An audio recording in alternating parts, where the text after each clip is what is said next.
Hello, folks, and I hope you're having a beautiful day, like I'm not. Anyway, I am just looking at some more old maps because I think that maps tell a very great story. And this is a map which appears to have been made by Magellan. And Magellan was one of the first discoverers of South America, and he came down the coast and sailed right through this channel here.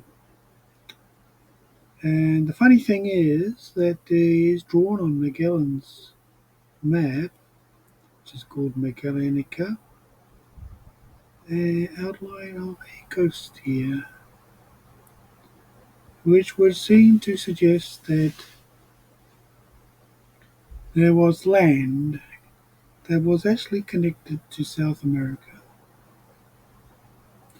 So another explorer who was also Spanish or Portuguese, but America was named after this guy, and his name was Amerigo.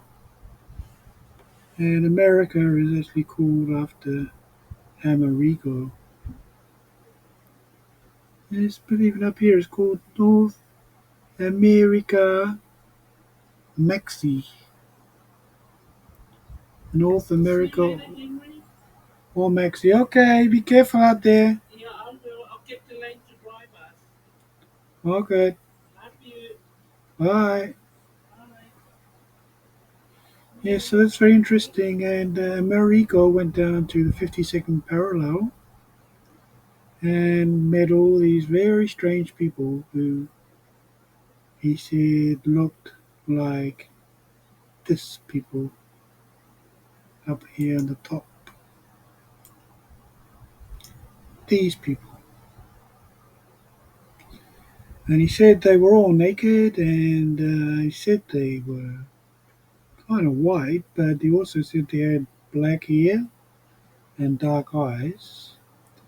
They were cannibalistic, and they all lived together in huge houses, up to 600 of them in these big wooden houses they built.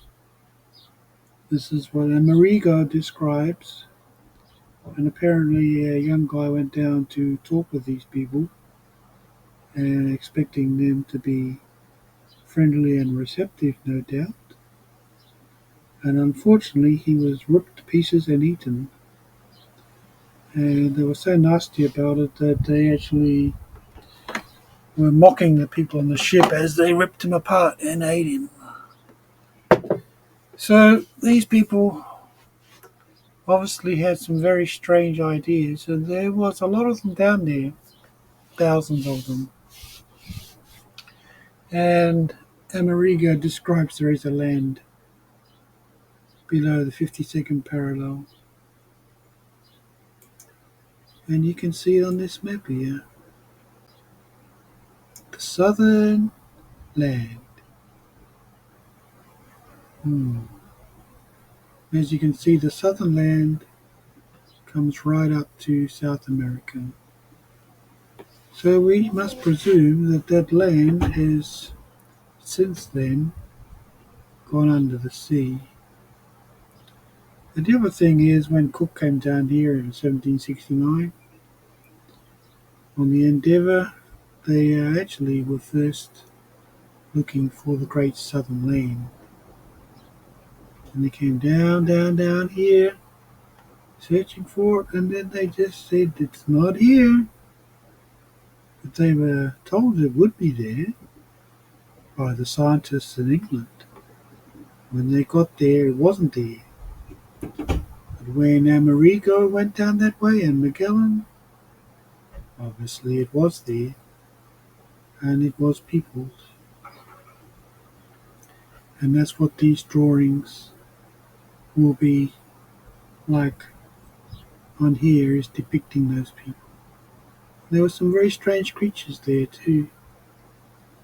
So you can read all about that on Flat Earth British. Martin Leaker has just made a whole video about it, and I downloaded it onto my playlist. So you can look at it on there, the whole thing. It's actually quite amazing, the whole story. So I'll just go through a few more of these maps here that I found quite interesting. There is one in particular, is this one. And this is a new map of the Roman Empire, so we must presume that this must be 1500 years old or something. And as you can see, the sea levels are much, much lower. We see the English Channel is hardly a river, and the Irish Sea just a sliver, and the Black Sea is called the Euxine Sea, and the Caspian was still called the Caspian Sea, so I think Caspian was the Greek guy who went up that way, eh? Caspian or Herclan, and the Mediterranean is called the Middle Sea. Middle Sea. Assyria still exists on this map, and Sicily is huge. And to get into the Euxine Sea, which is now called the Black Sea, devoid of light, would be quite difficult because pretty much islands all the way down here. And there must be Cyprus. I think this is Crete.